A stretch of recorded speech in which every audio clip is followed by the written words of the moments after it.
Hello everybody, in today's video I want to show you my new puzzle. This is called the 248 puzzle, CrazyBadCuber's 248. And the reason for that is because it combines 2x2 with 4x4 with 8x8. And as a result, it becomes a very difficult puzzle to solve. Now, my signature, I actually signed this one because I am planning to sell this, but it was on there really nice, but I smudged it and I forgot to protect it. So I actually have to redo the sticker, which isn't a problem, and then re-sign it. And then it'll look really nice. So yeah, the turning on this is actually really good. So I think it's pretty obvious what I've done here. First, I just want to explain a little bit about the puzzle. I've got two of these 2x2 corners that are solid blocks like this. So I've got one here and one there. And then I've got two 4x4 corners. So it's one here and one there. And then I've got the remaining 8 corners are for 8x8. Now you might be wondering, well, how do you turn this thing? Because, you know, you can't separate these out because it bandages here. And you can't separate any of these out because it bandages here. And basically on this axis and this axis, you can only move it like a 2x2 because it's bandaged everywhere else. On this axis here, you can't even turn anywhere in between here. On this axis, on this layer of the same axis, you can turn it like a 4x4. But that's basically as far as you can get, and then it's just like a 2x2. So really, this is the only access you have besides a 2x2 in the solved state. So the way you get this going is you turn it like this, and then like that, and now you've got all the 8x8 parts on top, and you can then go ahead and start scrambling these pieces.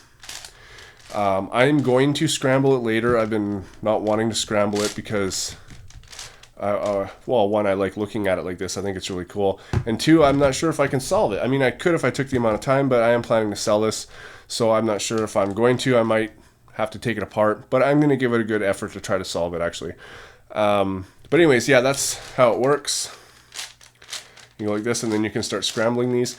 And because all of these ones here are bandaged with 2 layers or all 4 layers, the only way you can solve these layers when you're done with them is to have them all on top and then only use the top to solve all of these pieces. And it's very difficult when you can't do moves like this because they don't do anything. Now you're bandaged pretty much everywhere else, right? So it's not like, it's not easy. Of course, these ones will separate out as well. So if I was to, let's see here. Can I even do it like this? Yeah, so now I can separate those ones out as well. It's just really all about how, oh, I did something wrong here. No, I didn't. It's really how you scramble it. It takes algorithms to scramble this, let alone solve it. Solving it is much more difficult. So anyways, the way I went about this, I think is very obvious.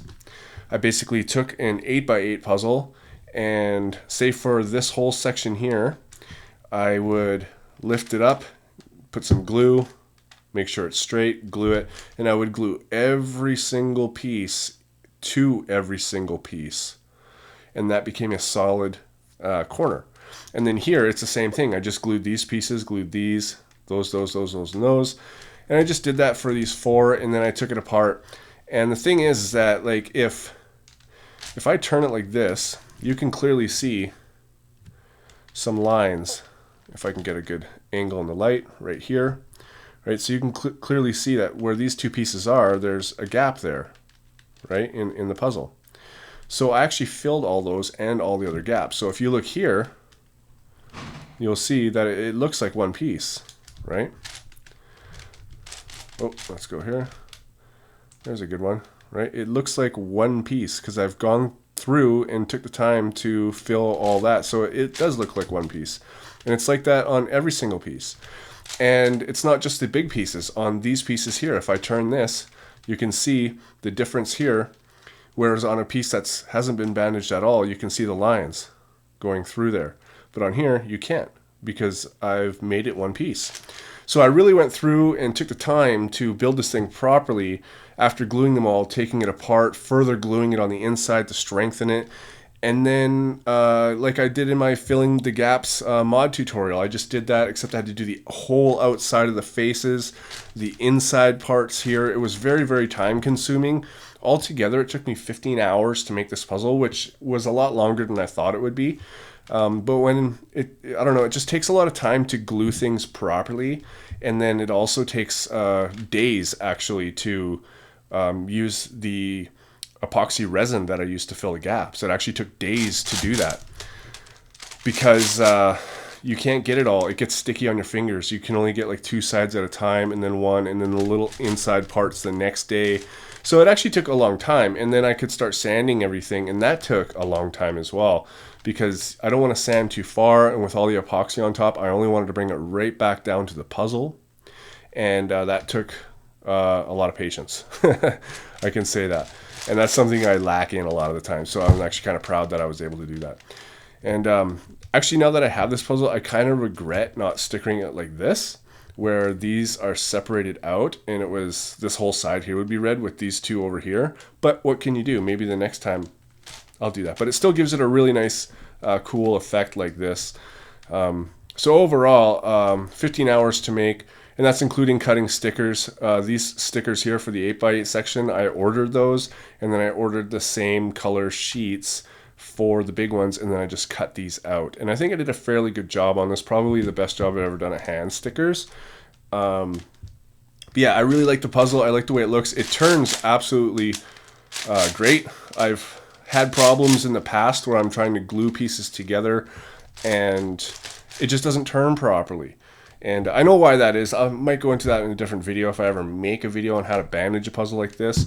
There's little tricks and things that you can do to make sure that it still retains its original turning quality. So I guess I can go ahead and scramble this already. So here we go. First we got to put them all like this, and we can move them sort of like that.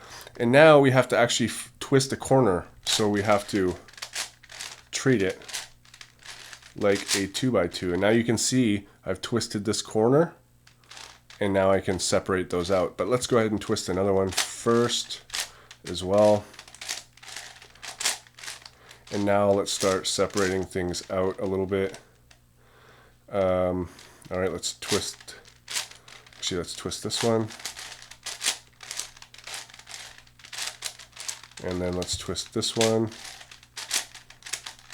So this is a bit time consuming just to scramble it. Just like that. So I'm going to go ahead and keep twisting them and scrambling the top layer until it's done, and then I'll come back.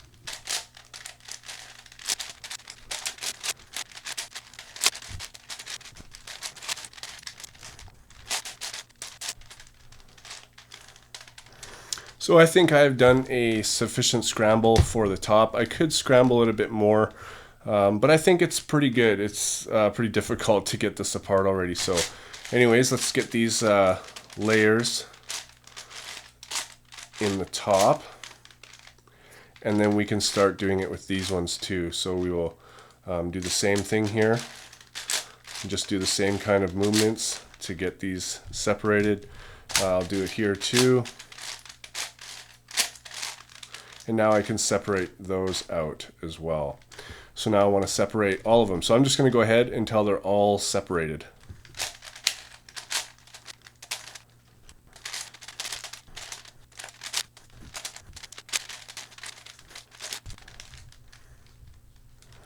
So I think I have got them pretty well separated now, and now I can just scramble it like a 2x2 just to kind of mix these two in here. But no matter what I do, I think that's probably good right there. Yeah.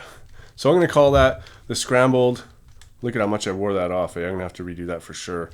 Anyways, that is a scrambled 248 puzzle by CrazyBadCuber or me. Anyways, guys, I really enjoy this puzzle. I think it just looks really nice too. It's a very interesting puzzle to look at. And with the bandaging too, it's really like, how do I solve this? But I think I would solve everything into these type of blocks, and then I would just solve all of these blocks together. Anyways, guys, that is my puzzle. I'm pretty sure I'm going to be selling this. I don't know if I'm going to sell it independently or if I'm going to do an auction, but if you'd like to stay updated on this puzzle, you can follow me on Facebook if you don't already. There's like 13,000 of you guys there, so thank you very much for that. And that's where I do a lot of my auctions, and it seems to be pretty successful so far. So yeah, anyways guys, thanks for watching, and I will see you on my next video.